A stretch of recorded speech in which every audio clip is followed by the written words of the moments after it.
Unaan ni siya sa lugar sa Abuyog, nursery sa Jackfruit Farm.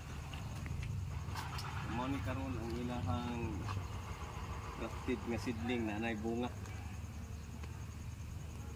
So, makita ninyo ang bunga puro sako. Kunin nangka nga mamungag sako. So, mubo pa lang siya na nay bunga. So, makita ninyo guys mismo ang iyang punuan sa farmer na diri nadiri ang bunga. So nasa punuan.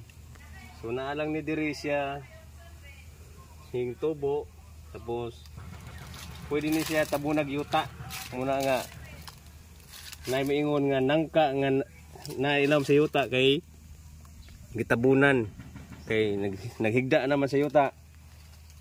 Muna ilang giingon nga nangka sa Abuyog mamunga ilam si yuta, pero ang tinuod na ilarang gitabunan kay na naman sa yuta naghigda.